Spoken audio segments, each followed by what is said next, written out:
Hi, this is Johnny, your friendly local realtor. Welcome to the August 2021 monthly market report. As we're heading towards the end of the summer, we're starting to hear that the housing market is beginning to cool down. Could this be the indication that the housing boom is at its end? Today we're going to find this out as well as delve deep into why this is happening, so please stay tuned.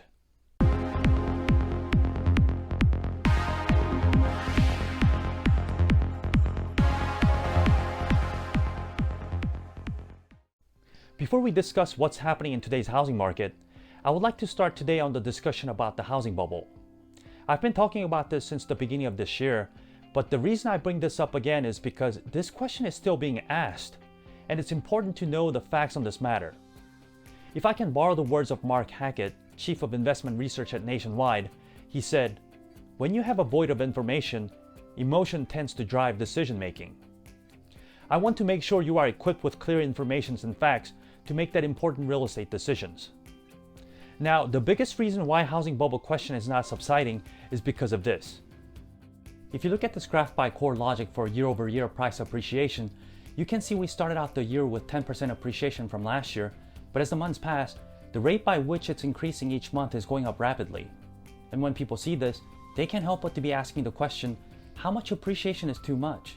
But the question that people are really asking is my home going to lose value? Because no one wants to purchase a home now that's going to later drop in price. And to answer this question, let's start with looking at loans. Here's a quote by Dr. Nathath, Chief Economist at CoreLogic. "There are marked differences in today's run-up in prices compared to 2005, which was a bubble fueled by risky loans and lenient underwriting. Today, loans with high-risk features are absent and mortgage underwriting is prudent." You might remember in 2008 some of the loan products that we had, which we no longer have now. And if you heard recently that some of these products are coming back, here's the reality of the market. The Fed recently reported the mortgage originations with a credit score below 620, comparing 2006 to last year. As you see, back in 2006, we had $376 billion originated with a credit score below 620, but last year, that was only $74 billion. So you can see that people that are buying homes today are well qualified and have better credits. This is quite a contrast to times right before the housing crisis.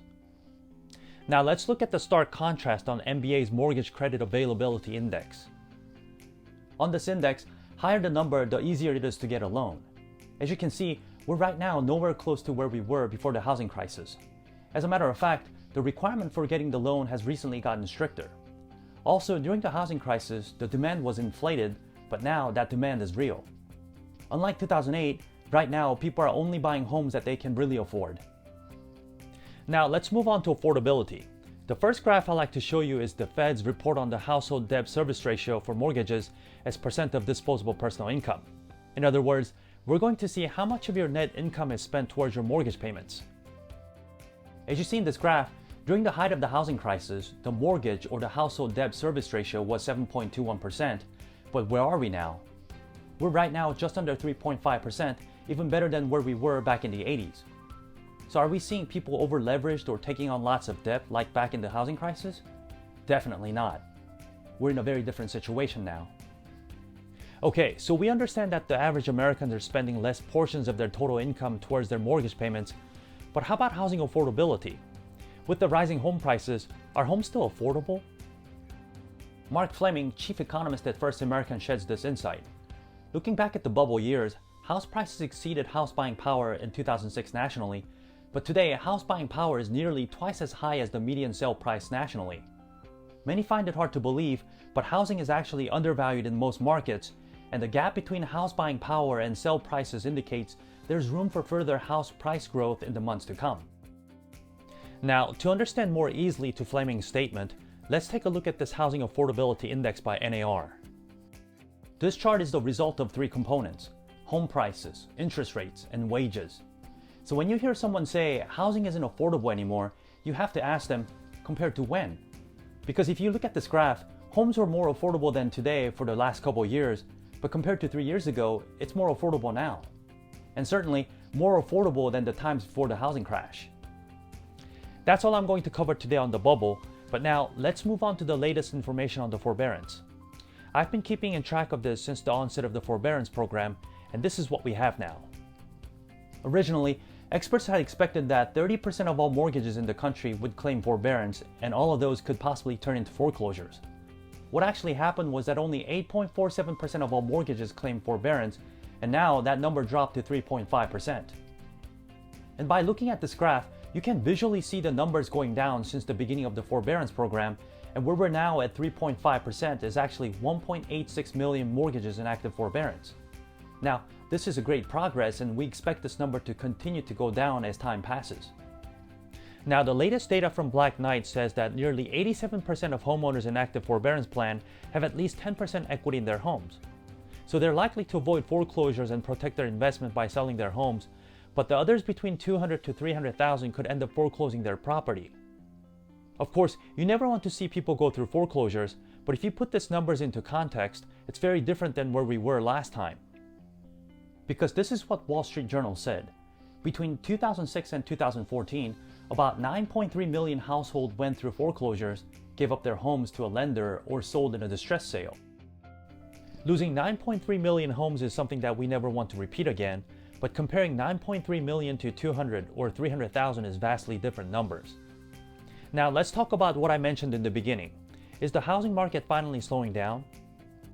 Because we're starting to see lots of news headlines like this. The housing boom is officially over. Home sales drop in June as prices continue to rise. Pending home sales drop. So are we finally starting to see a turn in the housing market? If you look at this buyer traffic map for the entire country in April, you can see we had very strong buyer traffic in most of the country, indicated in dark blue. But in May, we start to see that start to fade a little, and in June, even more. Now, I'm not saying there's no longer going to be multiple offers on homes because buyer traffic is still high, but we've been seeing more inventories coming in the market, and this has indeed caused less people competing for a home. If you also look at the showing time index, you can see that people scheduling to see homes are starting to drop since April.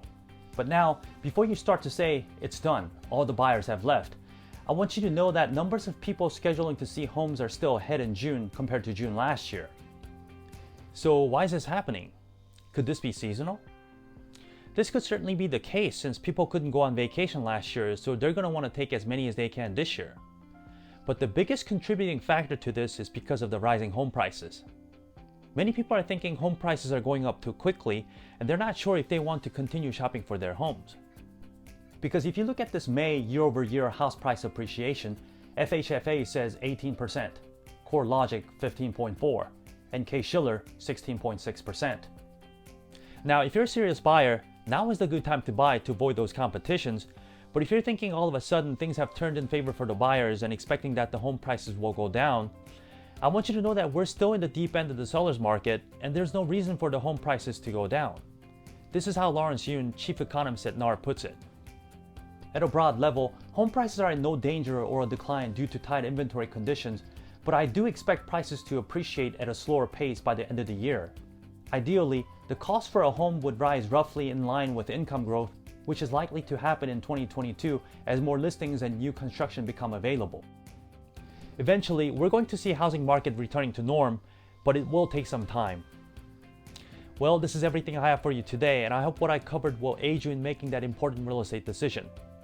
I'll see you again next month with more valuable real estate information. Goodbye.